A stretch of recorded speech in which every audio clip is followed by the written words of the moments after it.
Alright, hi everybody. Welcome back to another Forza video. Possibly the last entry in the Forza Academy series, not because it's not doing well, but because I think this is the last segment I can talk about.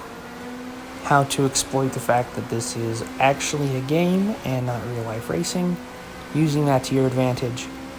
I'm also going to be talking about the psychology of racing in Forza. More specifically, capitalizing on others' mistakes, forcing mistakes, and minimizing your own. Without further ado, let's get into Forza Academy 4. As per usual, for new viewers, I've included this so you know I know what I'm talking about.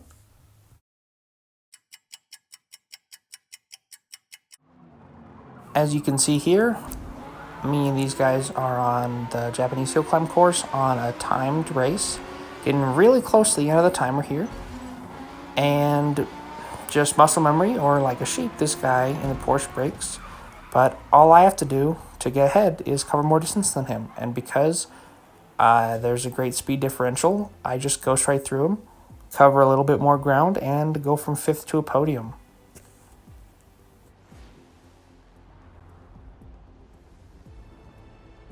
That's a good looking podium right there. Next up, here on an endurance race around the Nürburgring full circuit, so GP and Nordschleifer combined. We're getting down to the last 15 seconds before I actually get into the exploited cockpit. I'd like to take a second to recognize the fat L that this guy is about to take getting lapped on the Nürburgring full circuit. How embarrassing. We get down to the last 5 seconds, big corner, but I realize I don't have to brake.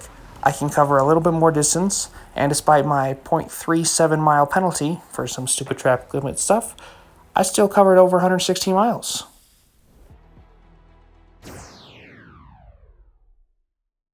When you notice two other cars battling, you can almost always capitalize on the momentum they will have expunged by duking it out with each other and get ahead.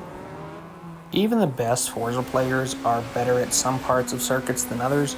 You can notice this in practice or quali, just when you can tell that you're doing better different places than other people. And you probably want to wait to complete risky overtakes until those parts where you know that you are stronger than other people. I, for example, am very strong on this sweeper on Nordschleifer. I always seem to do better than other people. And yeah, if I got past like that, I'd quit too, bro. Earlier in this race, I had a look down the inside on this hard right, but I decided that it was a little too risky.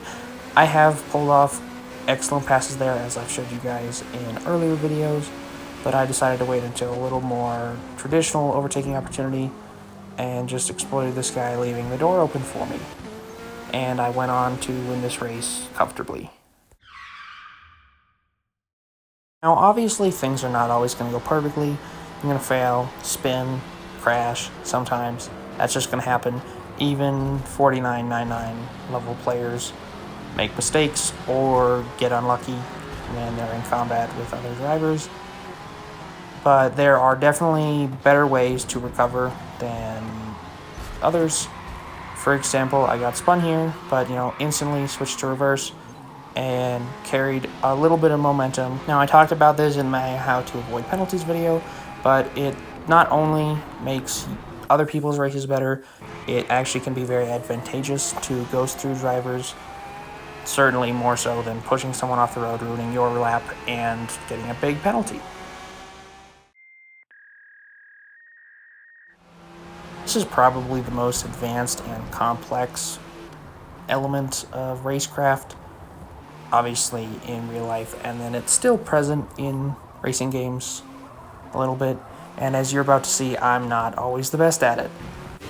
So I should have picked up on the fact that that guy was really slow in the corners despite being in an X-Class car, indicating he probably had really high tire wear, especially there too. Went wide at Spoon, so I should have figured out that he was probably in a box, and then especially him going wide, taking an inoptimal line, that definitely should have cued me in. So I should have ghosted, but instead I just kind of froze, panicked, and both of our races were ruined. Yay! This next clip, I definitely shouldn't have done what I've done.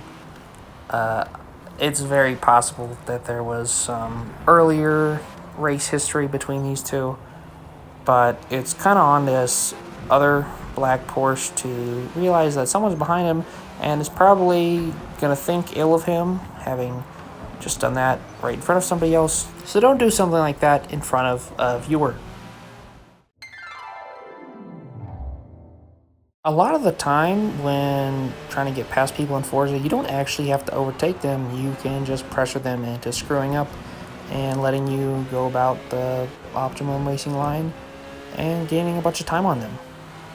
Just carrying a little bit more momentum than other people do, they'll notice that and then get nervous and miss a braking point or something, leave the inside open, and then be carrying too much speed, fly off the track. See, I didn't even touch him there. Same thing kind of here, although that might have been just a simple mistake on his end. Regardless, forcing others into mistakes is probably the easiest way to actually get past people, and you don't even need to have good racecraft.